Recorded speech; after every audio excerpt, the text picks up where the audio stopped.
I never expected to see my sister, Lila, again. She had vanished from our lives, leaving chaos in her wake after scamming our family out of the business I had spent years painstakingly building. One random day, she returned, seemingly successful and ready to reclaim her place in the family. My parents, ever the optimists, were quick to believe that she had turned her life around. They were eager to hand over the reins of the business to her, as if I hadn't been the one to pick up the pieces after her departure. In just 6 months, I could see the cracks forming in the facade of her success. News reports began to surface, revealing the truth behind her so-called achievements. And then the calls started pouring in from my family, pleading for me to come and save them from the mess Lila was creating. I've never been one to hold grudges, life is too short, and everyone makes mistakes. But Lila was a different story. She was what our parents called the golden daughter, the one who could do no wrong in their eyes, no matter the destruction she left behind. Lila was 5 years older than me, and from a young age, she had a talent for charming everyone around her.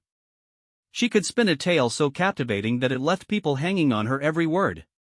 I, on the other hand, was the steady one, the diligent daughter who kept her head down, worked hard, and followed the rules. I didn't mind being in the background, it kept me out of the family's line of fire. But when Lila took a significant amount of money from the family business and disappeared, I was the one left to pick up the pieces. For years, I toiled to rebuild what she had destroyed.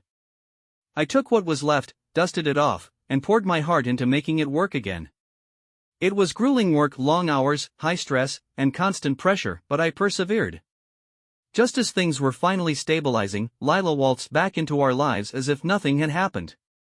I first heard about her return from my mother, who called me with an excitement that was palpable.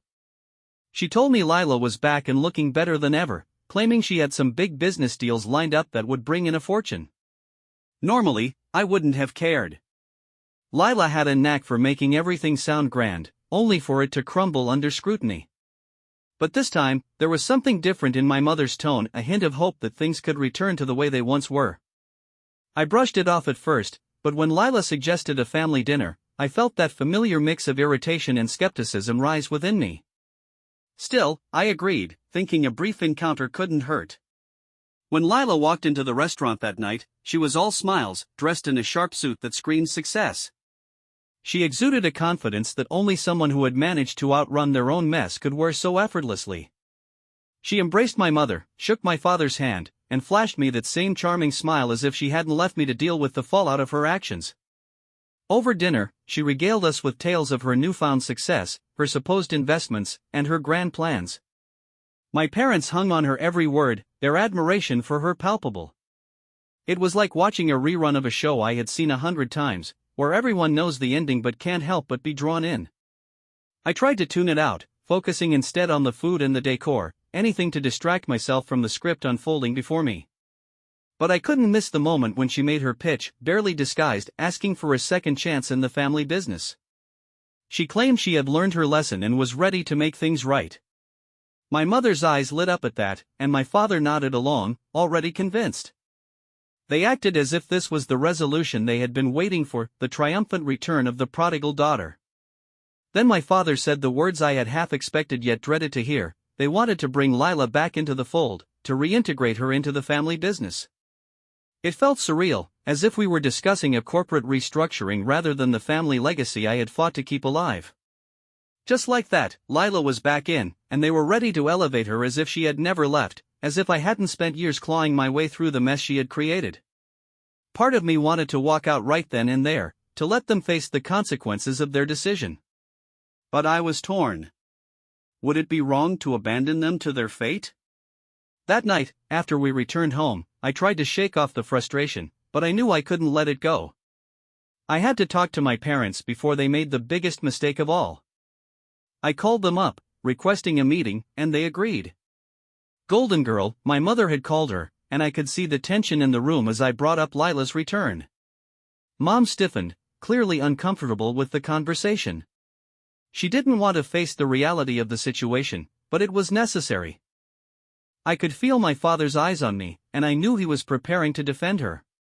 When he finally spoke, he insisted that Lila had changed, as if that should be enough for me to accept it as truth. He was trying to downplay everything that had happened, as if the bad investments, the debts, and the wreckage Lila left behind were mere footnotes in our family history. I couldn't believe it. I reminded him that they had said the same thing last time, and look where it had gotten us. His expression fell slightly, and he muttered that he understood what had happened, but he still believed Lila deserved another chance. I felt a surge of disbelief.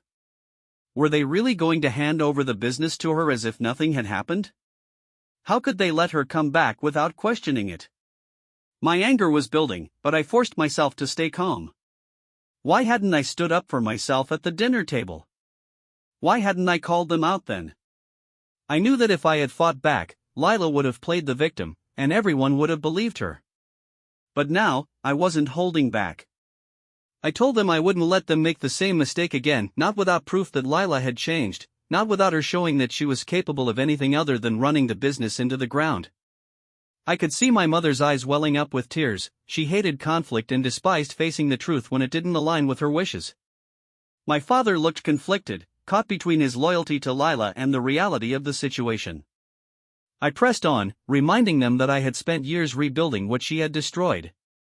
I wasn't about to hand it over just because she claimed to have turned a corner. That wasn't enough for me. Dad rubbed his forehead, clearly frustrated. He wasn't happy with how things were, but he still wasn't backing me up. Lila was his golden girl, and that was all that mattered to him.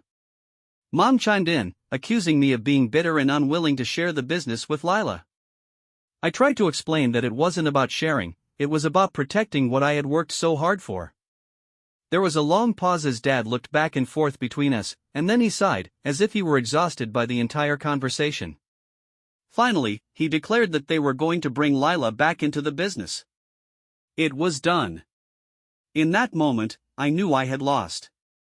There was no changing their minds now, but I refused to let them think they could do this without me standing up for what was right. I stood up and told them I wouldn't watch it all burn down again. I wouldn't be a part of that. They could do what they thought was best, they always did. After I left the family business, things were quieter, but not exactly peaceful. The silence was different from the chaos I had grown accustomed to, the never-ending arguments and the stress of putting out fires every day. This was a quiet that allowed me to breathe again. I was working with Alex at his startup, a company I had a stake in. It wasn't glamorous, and it wasn't particularly exciting on paper, but it felt right. I wasn't just working for a paycheck, I was building something meaningful, and I had a real part in it. Yet, even with the freedom of focusing on something that was truly mine, I couldn't fully tune out the family business. It wasn't just a chapter in my past, it had a way of creeping into my present. I heard whispers from friends, acquaintances, and anyone who still had ties to that world. It felt like the universe was constantly reminding me of how badly I had been screwed over. Lila, the golden girl, was back, and as usual, things weren't looking good. At first, it was just whispers, a random comment here and there from people who still worked with my parents. One evening, while sharing beers with Alex, I casually mentioned that I had heard Lila was back in town. He shrugged it off. To him, it was just another piece of my past. But for me, it felt like watching a bad movie I had already seen, knowing exactly how it would end. The rumors kept coming, and I braced myself for the inevitable fallout. Lila was making a big return, and I couldn't shake the feeling that disaster was just around the corner. Lila, the so-called savior, had returned with a flourish, claiming to have figured it all out. She had flashy new business ideas and a story that painted her as reformed, as if she had learned from her past mistakes. My parents were spreading this narrative like wildfire, even throwing her a welcome home party at our old house. I heard from an old acquaintance who attended that it was quite the spectacle, packed with family friends and business associates, all dressed to the nines, clinking glasses, and acting as if nothing had ever gone wrong. It was as if Lila hadn't just vanished without a trace, leaving them in a tangled mess of debt and broken promises. But the night didn't go as planned. Someone who had been wronged by Lila, a woman who had been a significant investor in the family business before Lila took off, showed up unannounced. Apparently, she had caught wind of the party and thought it was the perfect opportunity to confront Lila face to face. What followed was a scene straight out of a reality TV show, with shouts and accusations flying across the room. My parents scrambled to downplay the chaos, trying to make it all look like a misunderstanding. I could hardly believe the details when I heard them. My mother, the same woman who had sat by silently while Lila gutted the company, was now running around the house apologizing for things that weren't even her fault. They had promised people things, money, deals, settlements, promises they could never keep. Yet, that didn't stop them from crying and pretending that the last few years had never happened. They acted as if they hadn't thrown me out of the company just to placate Lila. The rumors about that night spread like wildfire, and they painted a grim picture. The whole affair ended in chaos, with my parents promising settlements to everyone who was left angry and disappointed. It was a familiar pattern, just like when they had covered for Lila's mistakes and made excuses for her. I had always known it wouldn't end well. As for Lila, she played her part perfectly. She didn't apologize for anything, she didn't have to. She smiled through the mess, made all the right moves, and said all the right things. She was the golden daughter again, and for a while, no one seemed to care about the wreckage she had left behind. She was charming, so damn charming, that I couldn't decide if I was more frustrated or amused by how quickly people were willing to forgive her just because she was back. She had the right look, the right words, and they never questioned her. She was the hero, even though the only thing she had done was talk a good game. I kept my distance, of course. I wasn't interested in playing the same role I had always played, the girl who cleaned up everyone's mess. I had my own life now, my own work, and it was getting easier to focus on that. But I couldn't completely ignore the mess that was still unfolding back home. The phone calls and texts from old colleagues came in too frequently to ignore. My parents were still calling, and even though I had made it clear I wasn't interested in coming back, it didn't stop them from trying. There were times when I found myself thinking about the family business, even when I didn't want to. A friend from the old days, someone who had been close to the action when everything fell apart, was still working there. She was one of the few who hadn't left after Lila's mess. When she called, I picked up, bracing myself for the latest gossip. Predictably, Lila wasn't living up to the promises she had made. The woman who had shown up at the party demanding answers wasn't the only one Lila had burned. Many of her promises were nothing more than smoke and mirrors. My friend's voice was low as she filled me in. It's just like before, girl. They're all talking like everything's fine, but it's the same old story. Lila is running things, but it's not going anywhere. People are leaving, accounts aren't balancing, and the business is starting to fall apart again. The words hit me harder than I expected. Of course, I had known that's how it would go. It was the same cycle. Lila would charm her way through, and people would buy into the idea that she had it together, only for it all to come crashing down. I had seen it before, and it felt like a sickening déjà vu. Even though I didn't want to admit it, I couldn't help but feel a bit of satisfaction, not because I wanted to see the business fail, but because it validated everything I had warned my parents about. They had seen the truth too late. The girl they had put everything into, just like they had with me for so many years, wasn't any different than before. I watched from the sidelines as everything fell apart, just as I had known it would. It was almost comical how predictable it all was. My phone buzzed relentlessly with calls from my parents and messages from relatives, some desperate, some angry. At first, I didn't answer any of them. I let them stew in their own mess for a while. They had made their choice, and now they could live with it. But after a few days of relentless calls, I finally picked up, and it was my mother on the other end. I could hear the strain in her voice before she even spoke. She told me how everything had gone to hell in the business. Lila had made a series of bad investments that had cost them major clients, and now they were hemorrhaging money. People were leaving left and right, and those who stayed were talking behind their backs. Even the employees who had been loyal for years were beginning to question whether they should stay. I could practically hear her twisting her words, trying to convince herself that it wasn't as bad as it seemed, but I wasn't falling for it. I let her talk, knowing she was trying to appeal to some sense of guilt in me, but I wasn't having any of it. I couldn't feel bad for them anymore. This was exactly what they had asked for. Eventually, she asked if I would come back and help them out, just like before. I almost laughed. I could picture her sitting there, pleading with me, but I wasn't about to let her guilt me into it, not after everything she had done. I knew she was probably doing the same thing with my dad, trying to convince him it was time to bring me back to clean up the mess. I didn't say anything right away. Instead, I let the silence stretch on, making her wait for a response. Then I said, "You really want me to come back after everything you said to me? Everything you did? You really want me to save you again?" She didn't answer right away, but I could hear her stuttering. "You think I'm going to step in and fix everything just because you've messed it all up again?" I continued, "You made your bed, now you can lie in it." She said something about how they had made mistakes and misunderstood Lila, but I could tell she wasn't even convincing herself anymore. Even in her words, I almost felt sorry for her, but I didn't. I couldn't, not after how cruel she had been to me, even after everything I had done for them.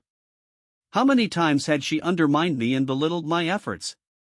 I had spent years working my ass off to bring that business back, but now, after everything had collapsed, she was hoping I would swoop in and save them. I shook my head, knowing there was no way I could go back to that world, to those people who had never appreciated me in the way I deserved. It wasn't just about the business or the money, it was about the way she had treated me, the things she had said and done. I thought about that conversation we had after the dinner when I tried to talk to her one-on-one. She had turned on me then too, telling me I was too prideful, that I should let go of the past, and that I was selfish for not forgiving Lila. But what about her? What about all the times she had turned her back on me, choosing Lila over me time and time again? What about the way she had destroyed my self-esteem with her words? I didn't say it to her, but I wanted to. I wanted to tell her exactly how I felt, to let her know how much damage she had done. But I had learned long ago that it wasn't worth it. She wasn't going to change, and I wasn't going to let her drag me down with her. She apologized again, and I just listened, but deep down, I knew I wasn't going to sacrifice my peace of mind for their mistakes. Finally, I told her I wasn't coming back. I wasn't going to walk into that mess again, not for them, not for anyone. If they had learned anything, they would have figured it out by now, but they hadn't. After a long pause, she hung up. I set my phone down, staring at it for a moment before I laughed to myself. It felt good, no, it felt better than good. I was free of that world now. I didn't need to go back to the suffocating weight of the business. I didn't need to save anyone anymore. It was over. Just minutes later, my phone buzzed again. This time, it was my dad. I didn't pick up. I was done with that. I had control over my own life. My parents might never understand, but I didn't care. I was moving forward, and nothing was going to pull me.